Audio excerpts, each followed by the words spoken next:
Hello, everyone. Welcome to a numerology report for Bennifer. Ben and Jen, J Lo and Ben, Jennifer Lopez and Ben Affleck. So let's see why these two have gotten back together after breaking up.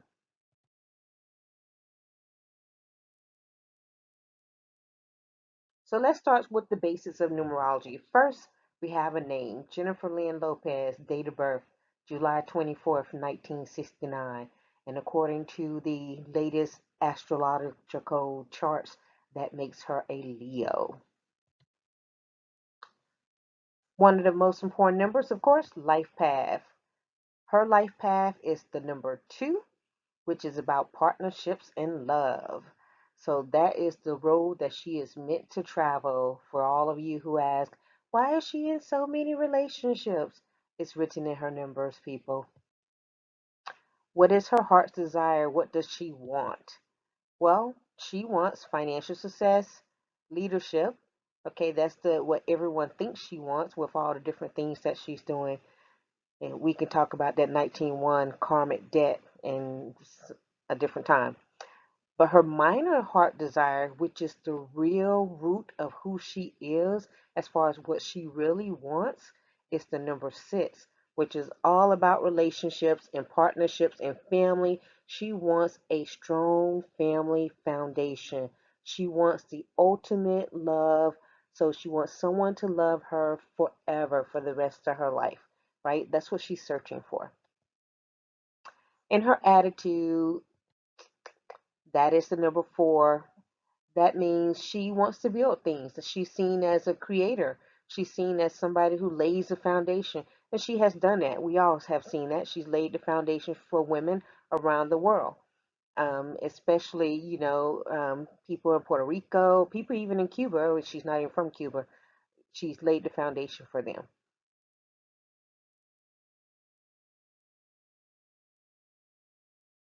And then we get to Mr. Benjamin Ben. I believe the middle name is pronounced Giza or Geza. I'm not exactly sure. It's not really important for the pronunciation for numerology report. Affleck Bolt. That's his full name. When you do a numerology report, you have to have the full name at birth. His date of birth, August 15th, 1972, which makes him a Leo as well. So you have two rather strong astrologically signs there, and then we have these numbers that are at work. Now, a little bit of a disclosure here. I believe numerology trumps astrology from what I've seen in the keys in life. I don't really think that I can just look at a person and say, you're a Leo and I'm a Leo and we're going to get along. But I have noticed in my 20 years now of doing numerology, that when the numbers line up, then I can definitely see problems within relationships. And if you don't learn how to combat the problems, the relationship ends. So let's check out Mr. Benjamin. His life path is a 6. Wow, wouldn't you know it? That's what Jennifer Lopez, J-Lo, is secretly desiring. So he is on the path of building a family, all about the family and relationships. He wants domestic tranquility, peace. He wants that kind of place that he can come to and feel a bunch of comfort, right? What is his heart's desire? A 6 again, building a stable family. That's what he's all about. That's his MO, right? But that's what everyone thinks he wants. What's on the inside? His true desire within his heart is freedom, having fun, some change, some flexibility. So he kind of wants to have family, but he wants to be able to go off and do things and have projects and come and go when he pleases. You know, that can seem a little bit at odds with wanting a family. What is his attitude? What? The 5 again, freedom, change, and excitement. So if he's in a relationship that doesn't allow him to have a certain amount of freedom and excitement and flexibility, then he's not going to stay in that relationship.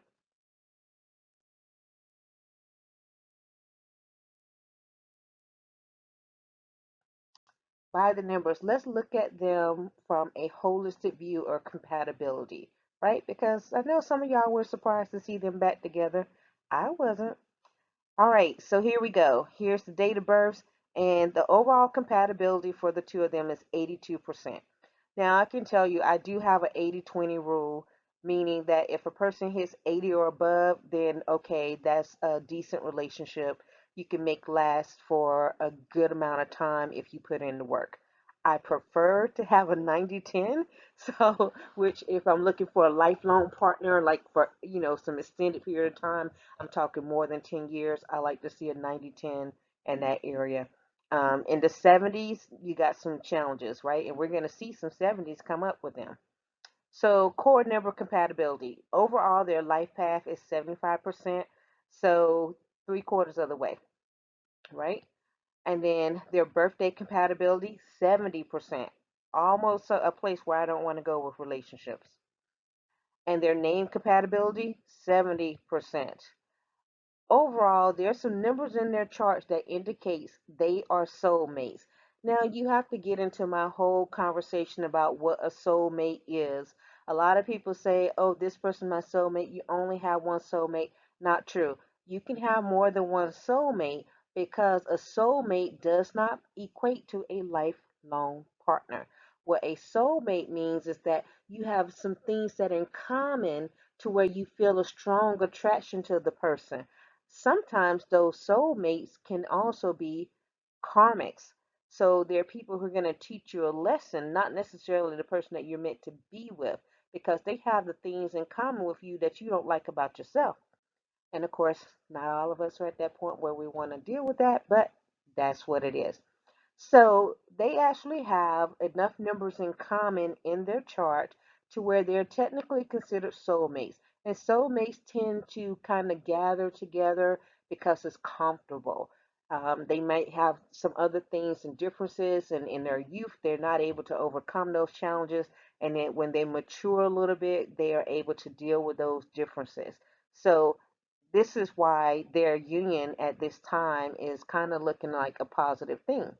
But let's look at the rest of it.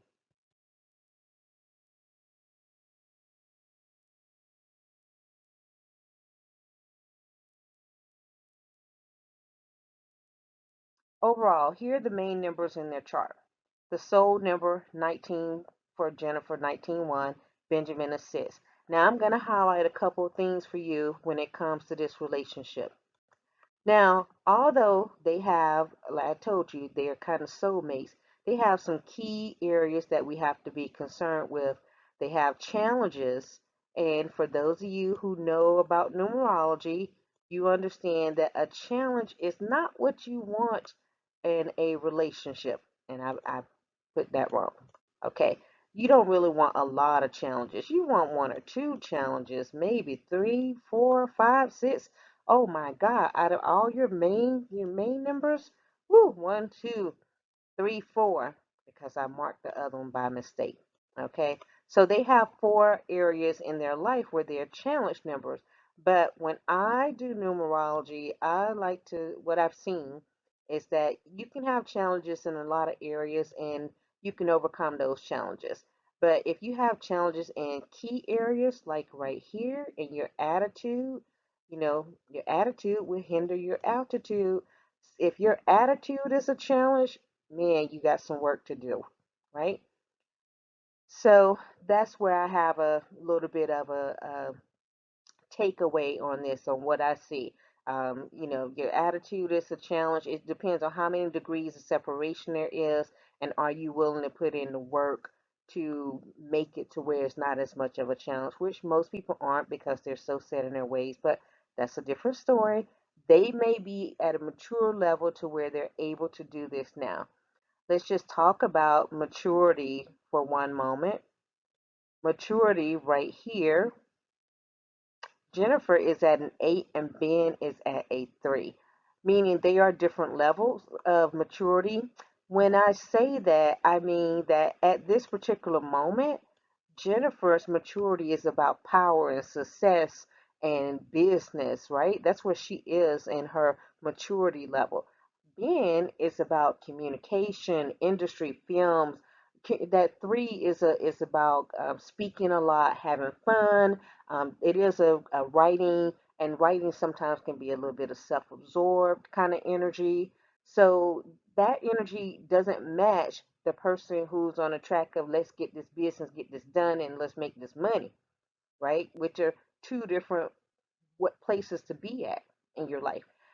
As you mature, that maturity number becomes really important, like when you're over 50, because that's kind of something that you're focused on in the later stages of your life.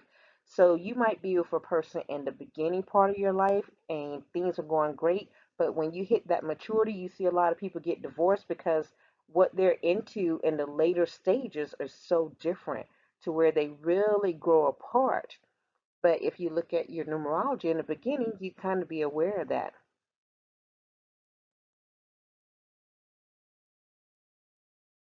So what's my first impressions? My first impressions is their soul urge is 1 and a 6. They are not compatible, right? So there's 5 degrees of separation right there. 5 degrees of separation means somebody wants a lot of change, somebody wants a lot of freedom, somebody wants to be able to do what they want to do in the relationship and not really have to deal with any negative outcomes because of it, right? They want to have freedom, they want to have adventure, but they have this negative side. They can be rebellious, meaning they don't want to put in the work. So that's the kind of energy that's going on between the two of them in general. But that doesn't mean it can't work. That means there's a challenge there. So, what are the basic keys to correcting this challenge? One, self analysis. Each person has to go within and decide, is this something that I really want to build? And they have to avoid negativity with each other, meaning don't put the other person down. And if a person has a problem with substance abuse, gambling, any of those addictive traits that comes along with that 5 degrees of separation, that person has to get some counseling and eliminate it, because if not, that's going to come back. For instance, Jennifer is in her 8 maturity. She don't want anybody messing up her money with gambling that debt, right? Or cocaine debt, or some kind of really abusive substance abuse or addictive personality trait that's going to take away from her money. So those two things don't match up. So you got to really fix that. Sometimes you look at a point of a person cannot be disciplined when you have that degree of separation. And again, this is for this particular reading. Your reading might be a little different. You might be a little bit closer.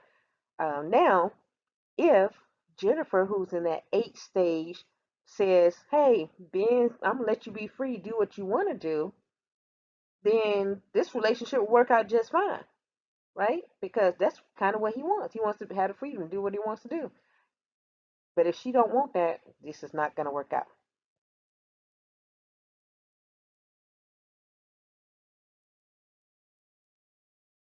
Okay, a couple of things that I would mention are karmic debts, karmic lessons, and life path periods. Not going to get into the greatest piece of it, but just know that while Jennifer is here on in this lifetime, she owes the universe a debt of kind of that arrogance, selfishness, ego problems that she's had in past lives. She has to pay for that debt in this life. And then Ben owes the universe because that in past lives he had problems with finding fault, being indifferent, being kind of lonely, not being pessimistic, um, substance abuse issues. So he owes the universe for that to be kind of paid in this lifetime. Karmic lessons are what they're going to learn right now. So J Lo's going to learn about love and laying the foundation for something and building something. Ben doesn't have any karmic lessons. But here's the biggest piece of this slide: life path periods. You have different parts of your life path, so they're associated with different numbers. Like the first part of your life is maybe 0 to 23. It changes for each person. So Jennifer started out with a 7, which is really about learning of herself and kind of being really not wanting to have a lot of people in her world, just want to kind of, even though she's an entertainer, internally, this is the what she was dealing with in her life.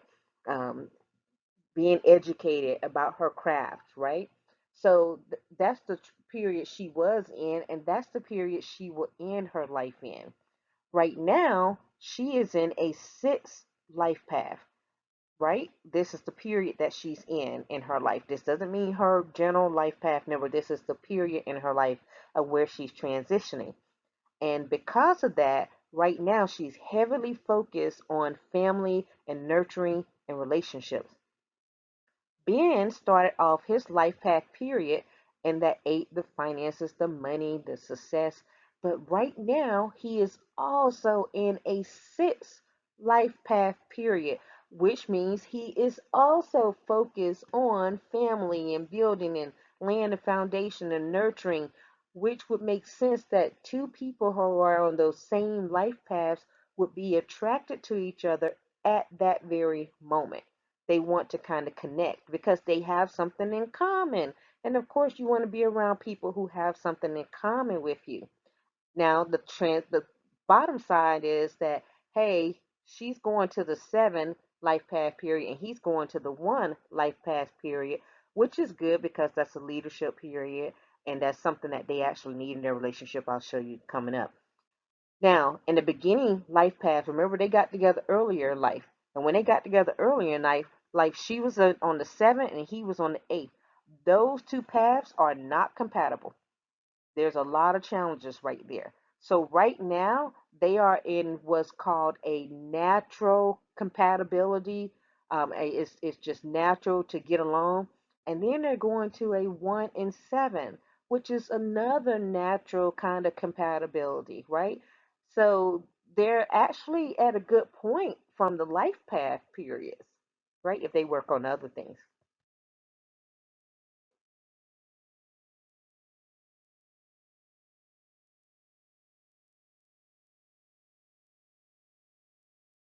What does it all mean? Well, a couple of things I want you to take away from this is one, timing is everything. Two, I like to say the numbers don't lie.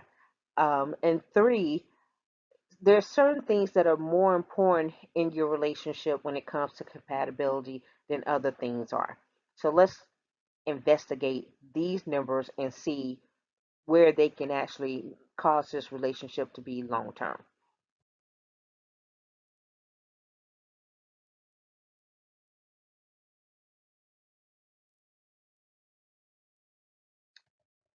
All right. So you got to understand what's happening in their lives while they're traveling along this road. When it comes to what year they're currently in, I've listed the year 9 for Jennifer and Ben a 1, and then whether or not it's a compatible year or not a compatible year. So between now and 2023, they are in compatible cycles in their personal years, which means it makes it easier for you to get along with a person in a relationship when you're in compatible cycles. But then pay attention to 2024 to 2028, they have challenges left and right. All of their they have a degree of separation in their personal years and several other areas in their chart of 1, which means if someone doesn't take the lead in this relationship, they are going to struggle big time. And that is going to show up in their personal months as well.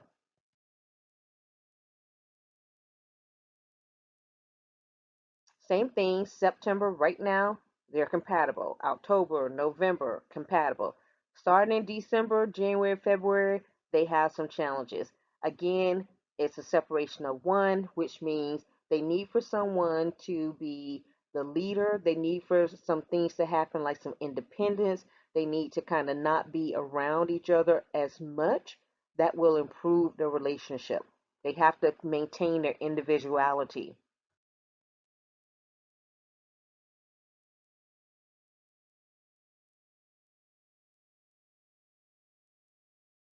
They really can't become Bennifer again, Ben and Jennifer. Okay, so remember we said life path compatibility was 75%. There's a breakdown in their numbers. Life path compatibility code is 8, success, finances, money. Okay, here's the good thing. Their compatibility is normally one of the ones that you really want to see from a life path standpoint. A two is a person all about family and partnerships, and normally the two, which is Jennifer, is the person who is wants to have someone lead in a relationship. She's okay with following, so she has to have a person who wants to walk in that energy. And then the six is all about family, all about making that relationship, that foundation of family, domestic harmony. That is like what everybody wants. Me and those two people seem to be on the exact same page, right? Important number. The two, which is Jennifer, she's warm, she's strong, she has a talent for recognizing things for him. She can perceive his emotions and she can kind of adapt and overcome, like if he's feeling negative, because she is good at sensing what it takes to make him feel happy, right? Ben, he has a controlling kind of notion to protect her, right? Which again might be a reason why they struggled in the first round as well. He really didn't protect her too well when it came to the media the first time around. Here's the problem. It's difficult for these two people to kind of build up a relationship with each other to start with, right? So once they do that and get over that hump, it's like a good thing.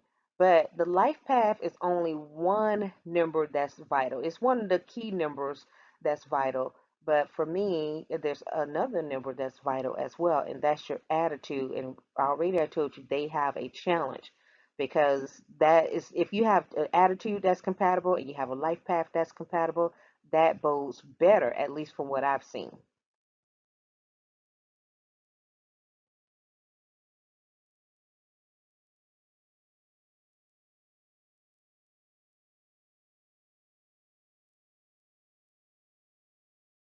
Okay, so Jennifer, she's really good at getting all of the feelings and reactions that's needed for him. He is there and attentive to her, and that is good for her. And the thing about Ben is that he can kind of want people's support and appreciation a little bit too much, but and that could be an issue, right? Because Jennifer, like right now, she's into that financial stage. Maybe she can't give it all the time. So sometimes Ben might not remember what's important, and that could make Jennifer feel left out. And of course, then feel like, wait, what is he doing? I thought this is supposed to mean something. Why doesn't it mean something?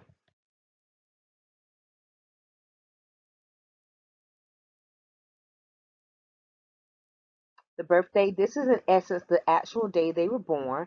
So they have a six, right?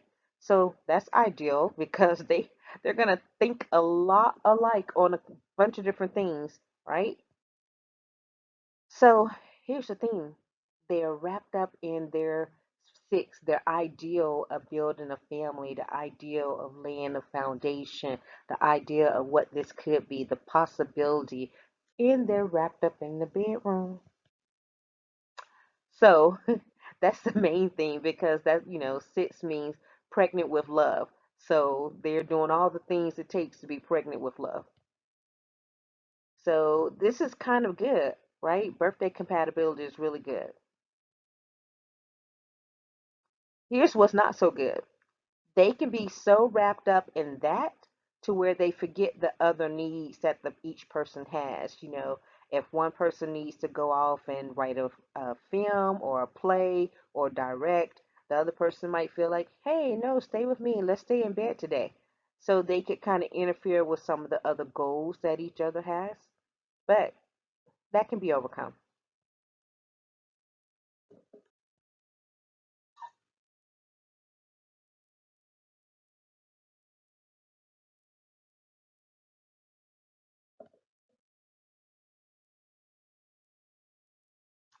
Okay, so overall, from a birthday individual part, very good, very good. Problem, isolation, focusing solely on each other. Then all of a sudden they start arguing, and then now it's like, I don't want to be around you, and then the relationship falls apart. Good thing is they both are wrapped up in the house, they both have a lot of those sixes and twos, and they want to be in family. But indecision and emotions can cause them a big, big issue, right?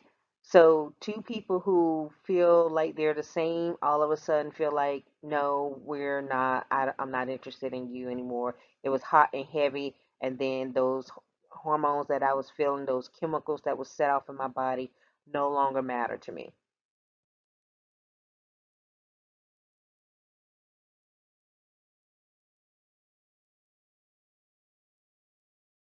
The name at birth compatibility, again, here you go coming up with numbers that are very close to each other. 4 and 6 is in the same kind of harmonious things. They're, even numbers. But 4 and 6 means silence. So what does that mean? It means if they learn to stay quiet about their relationship, meaning don't broadcast everything to everybody. One. Two, is it really necessary to bring up you don't like somebody's like foot fungus? Not really good. Or is it really a good thing to bring up past things that have happened? There's a time to not make everything be so important that really isn't important. You got to be quiet. So some things you just have to keep to yourself, and that will help them be more successful.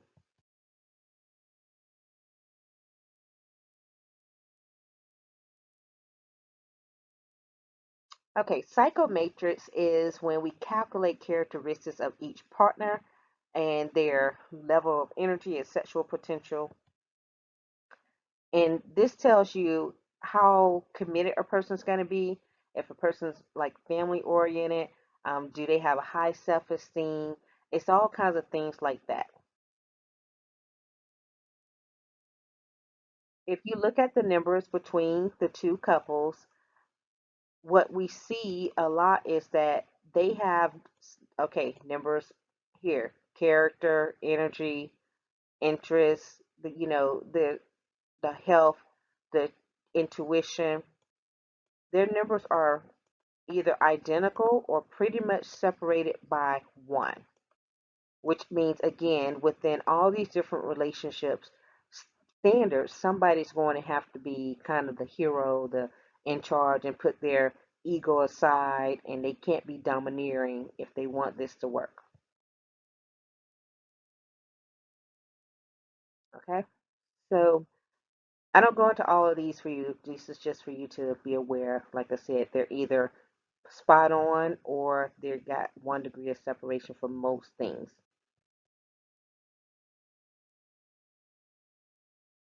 But here's the big keys, right, with the relationship. Family compatibility, 100%. They're 2 and 6s, people. Home stability, 8. Money. Long as they got money, they're going to be good. Spiritual stability, 101, which means they probably believe the same way spiritually. I don't know their individual spiritual beliefs, but they're more probably aligned.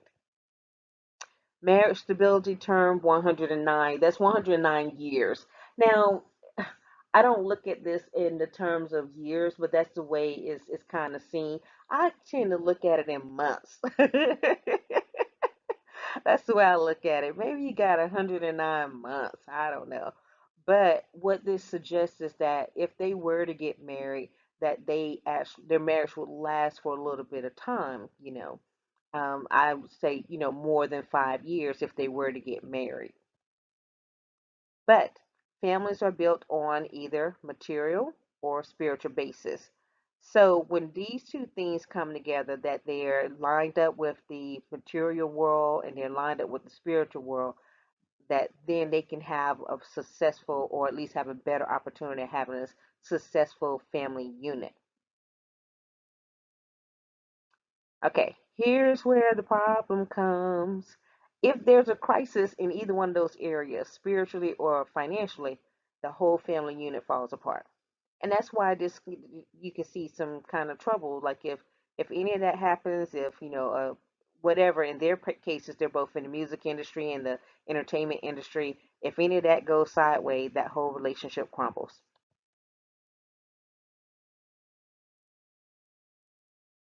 Character is, really compatible for the two of them. One, if a person with number one wants to achieve something, they normally do get it, right? That's what the one does. They go out and make it happen. And if people say they can't do something, they're going to prove people wrong, right? So if you say this marriage, this relationship is not going to last, they're going to try to do everything in their power to make it last. But this is a balanced number, right, with the two of them. So this part of their character is really good. So here's our caveat. They can control and respect each other, which is good. But because of their character, they may fight a lot. Like not physically, but just disagree on things, right? But then again, best part of fighting is to make up, and they are really good together in the bedroom.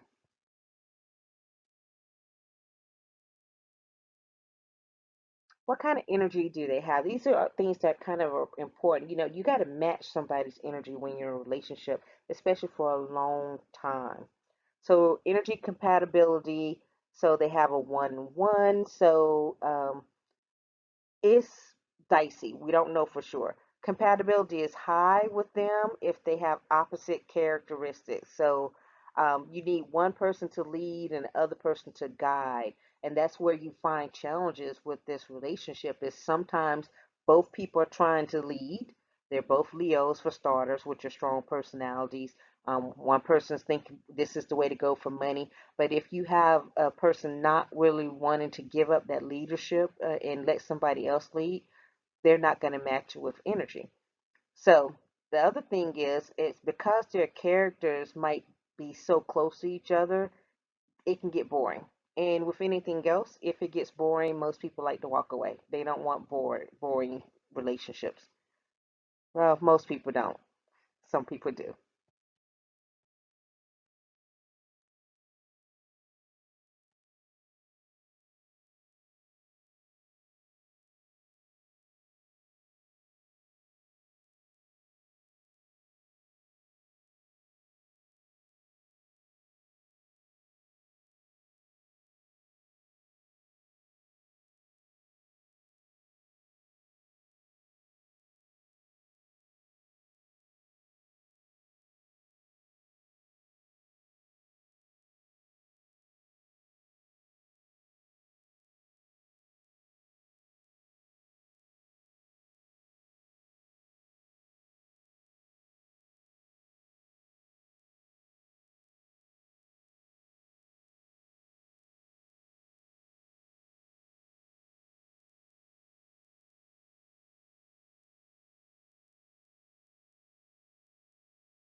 Okay, so how can they make their relationship work?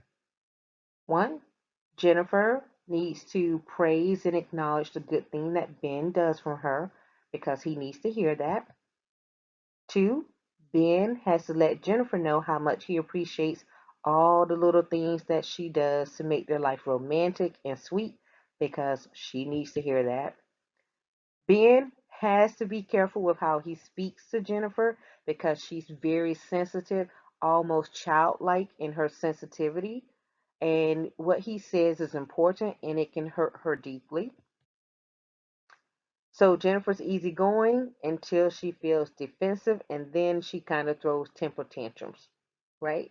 She wants to get her way. And if she doesn't get her way, then she's out. Knowing each other's true needs and of course communication is kind of going to be key to have them having a successful relationship. Other thing we have to know is Ben is a high energy person, which means he likes excitement that can take the form of gambling or race car driving or anything that, that just gets his blood pumping, right? So Ben and Jennifer don't communicate in the same manner because she doesn't like those same things. This can cause a misinterpretation and hurt feelings. You just have to put that out there at the beginning. This is what I like. This is what you like. And if you're okay with it, we're going to go forward. We're not going to do those things together, right? Sometimes because maybe Jennifer is like, hey, you're doing this and you're stupid for doing this. I don't know that she would use that term, but she could just see something that he likes that makes him excited and not agree with it, and it could make him feel bad, and therefore they can kind of hurt each other's feelings, right? Jennifer is kind of direct in what she feels and thinks because she's like, this is how it should be. I kind of know how it should go. And Ben's like charming. He wants to like trick you into believing what he has to say, and so he wants you to feel comfortable with what he's telling you. He's going to tell you the dress is ugly, but he's going to tell you that the dress will look better on somebody else instead of saying the dress is ugly, right? Jennifer's going to say the dress is ugly. So those two ways of communicating doesn't always line up. And then here's a big problem. Jennifer can stay in a relationship that's not healthy just because she doesn't like change. Not good, right? So she can stay in a relationship too long. Ben might feel trapped and want to get out of a relationship, but he hesitates to get out. So if they start to feel like the relationship is taking too much of who they are, it's good for them to take some time to separate, to go isolate, to go do something by themselves, and then come back together. That would be beneficial in keeping the relationship fresh. Maybe, like, say, let's say Jennifer, she goes off to some guru in the mountains and learns, like, some really incredible form of yoga. I don't know, right? That time of separation of being able to do what they want and have a little more freedom is going to allow them to connect. Spending too much time together is going to make them feel smothered, and they're just not going to want to be with it. Now, I say that, but there are some members that what they like is to be with each other all the time and nobody else. This is specific to this union based on their numbers.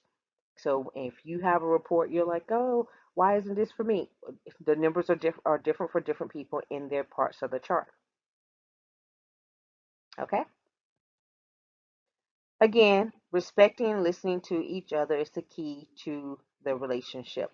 Setting boundaries early and working within those boundaries. If a person is not willing to work within your boundaries, you have to bounce. It doesn't matter if they're a soulmate because you can have more than one soulmate in this life. All right.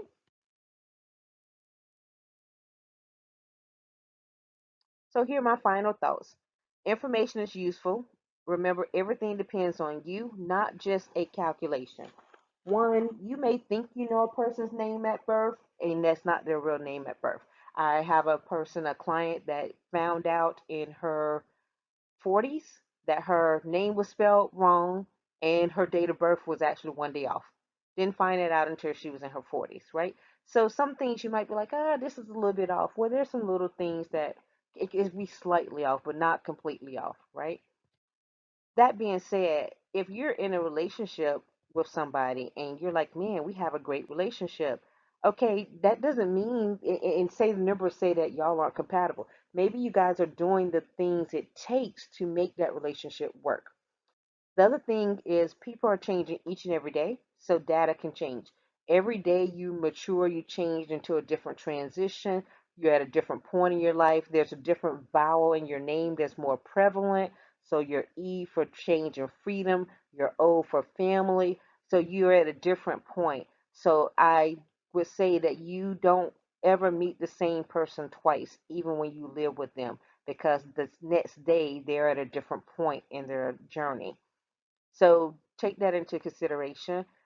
Some people say people can't change, and I don't go back. I don't go backwards in relationships. Well, I don't like to think of it as going back in a relationship because I know some couples that have gotten together in their youth. It didn't work out. It felt miserably. And then they got back together in their 30s and they are having a phenomenal union now. and they've been together for much longer than this time frame. So, what becomes important is where the person is in their journey at the time when you are dealing with them, right? That's where you have to see. And then you have to see where they're going in relation to where you're going. That maturity number becomes incredibly important. Okay. There are ways to work on problems based on the numbers. And of course, if you like this report, get with me and I can show you what you can do to enhance your relationship. Okay, if you guys want to reach out to me, you can go to my website, www.tsfcenter.com. And when you go to my website, it will actually have a link for you to contact me. Of course, if you're finding this on my Etsy page or my YouTube page, just send me a message and we will get together with your numerology report. Thank you so much for joining me. And let me know how you like this reading from the star standpoint. And then look at those numbers on their personal years and pay attention so as the years go by, let's see what happens to the relationship. All right. Thank you, everyone. Be well.